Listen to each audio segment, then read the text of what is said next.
What is up, guys? It's Naz. I got a random mission of me running around on Ceres. It was the sabotage mission. I got a couple things I want to talk about today. First of all, I apologize if I sound weird and if I'm sniffly. It's spring here, and springtime usually kicks my ass. And sure enough, today it is kicking my ass. I just feel like garbage. But yeah, so I apologize for that. Hopefully it's not like disgustingly snotty sounding on your end. And if it is, I apologize.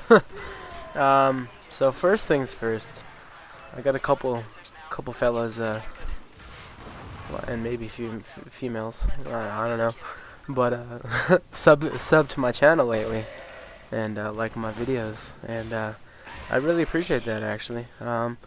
I think I said in my last video that I wasn't, being too serious about YouTube, and I wasn't, and I'm not, I guess. But I don't know, man. It was really nice to see people like my stuff and actually subscribe. For the longest time, I had one subscriber, and he was my bro. I always wanted to see when I posted our arena vids, which I appreciate. Zach, I love you. But yeah, so for you people who subbed, thank you very much. I appreciate it. Secondly, if any of you guys who did sub want to add me in game, my name is just Nazarel, Nazarel. Feel free to add me, and I'll just keep you on my friends list. I was playing online a lot, but for whatever reason, like, sometimes when I play online, I just have like a shitty connection to whoever is playing. I think it might be an East Coast, West Coast thing, and I just run around lagging the whole time. So I play a lot of solo, and I play a lot of private. So yeah, if you add me, definitely we can play some games or whatever. I don't care. So anyways, a couple of things I want to talk about today. I made a video about a week ago about the new mod system. And I saw lovey-dovey Care Bear about it, like, oh my god, I love it. And it's still true, I do love it, and I think it's better for the game. But I've noticed some, I've noticed some things. I'm not going to call them flaws because I don't know what DE's got planned here. But for one thing, I know the rifle mods and the pistol mods, what the fuck, something's going on there because, so you take the pistol mods, right? Okay, you take the Lex, for example, right? And I know there's a forum on this too, the Lex vs. Snipetron forum, and I read it, and like, yeah. But you take the Lex, for example, right? Its base damage is 70. I believe you can increase that damage by 220% with one mod. What? And then that's, frost, fire, electricity, armor piercing on top of all that, with the fire rate and the 100% multi-shot. Are you kidding me? So it's gonna hit people for like 200 damage with multi-shot? What? That's just completely outclasses the Snipetron with its 60% multi-shot. Just saying. Like, I love the Snipetron, and I can't wait for them to do something with it. But in order for that gun to be effective and actually be a one-hit headshot kill, which it should be a one-hit headshot kill, on normal enemies, not like heavies. The amount of damage that you would need, you'd have to upgrade every single mod, max out for damage, and then you wouldn't be able to get any other mods in there. And then it's still at a huge disadvantage because of its long reloads, low clip size, blah blah blah blah blah blah. Other things you can change with mods, but you wouldn't be able to. If you take a Snipetron versus the Boltor example, it's never going to keep up with the Boltor right now, or the Gorgon. It's just not. No single shot rifle is right now because of the way the damage is working. But I also understand that for rifles, okay, 100% multi-shot in a rifle with, 200% damage increase like the pistols.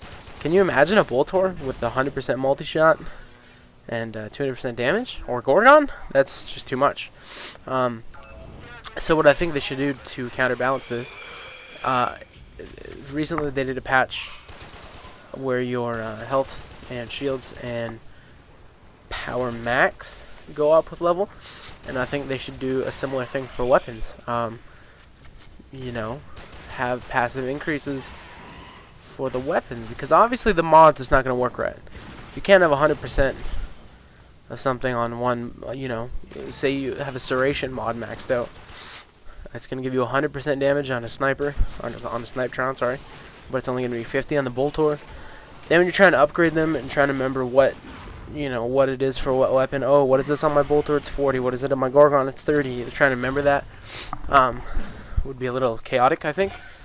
And then how it would affect things differently, the point values, the mod costs.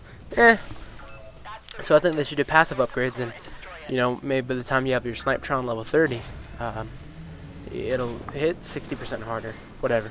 I don't know. But that's kind of what I feel like could be done. Maybe, I don't know if the pistol ones needs a nerfing. Pistols are fairly strong right now, though. So I'm not sure about that. But I don't know if they need to be nerfed. But I think there's not as many viable rifles as there is pistols. That's what I will say. Because so far with the pistols, I know there's like 5, 6, 7 different ones that are good. And with the rifles, I know of like 2 or 3 that are actually really good. So yeah. But what I will say is, you know, I don't know what DE has in store. I know, they said in the live stream, in the second live stream they did, that there is going to be new rarer mods, of course. And of course they want to keep this game moving and flowing. They don't want to keep it stagnant. So they're going to keep implementing new content and, you know, new mods. I'm sure this is just the first batch of mods, they said. So I'm thinking maybe the next set of mods, you know, rather than, like, I have a 60% damage rifle mod, right, for free, so it's completely maxed out, cost 9 mod points.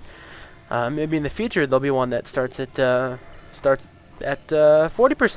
is the lowest, and you max it out, it goes to 100%, and it still costs 9, so it has the same cost, but 40% damage more, but it's rare to get.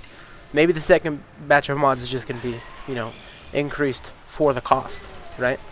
So the same cost, but increased stats. That's just an idea, speculation. So, you know, I have no idea. Because obviously they're not going to come out with new stats, I hope.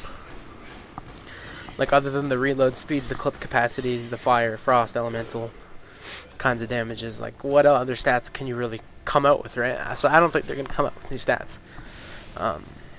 So that's a little bit of speculation there.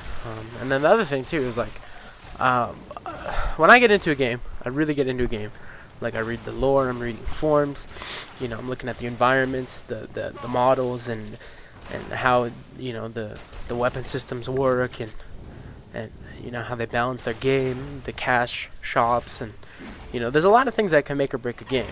And I don't know, when I get a new game, I just really look at stuff, you know, and I read feedback, and I watch live streams, of course, and this has been really a fun game to get into, because there's first of all, I feel like the general Warframe community is pretty cool people.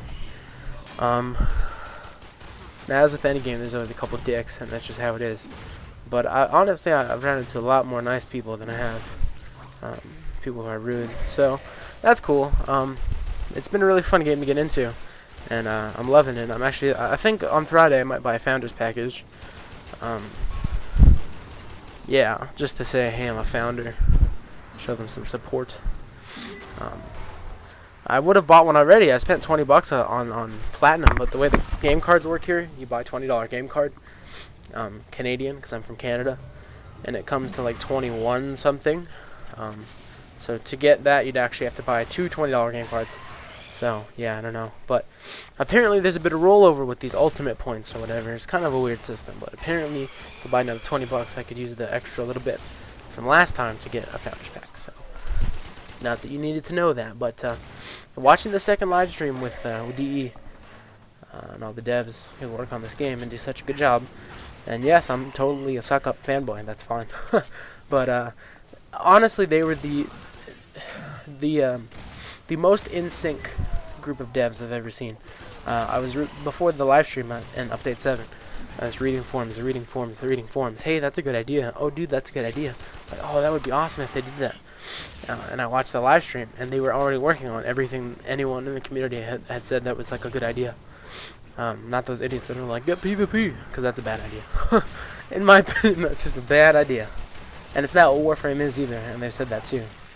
And I agree. We have enough free-to-play PvP shooters. I'm sick of that shit.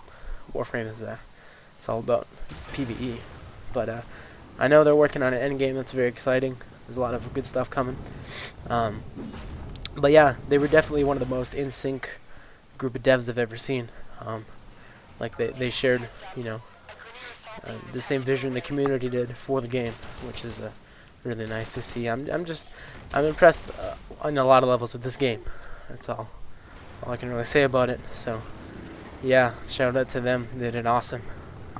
And keep playing, guys.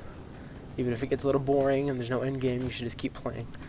Once in a while, you know, you gotta show your support and be patient because they're working on stuff. Stuff's coming. It's still beta, so be patient. But I'm gonna leave you with that for now. Hopefully you guys liked the video, and talk to you later. Peace.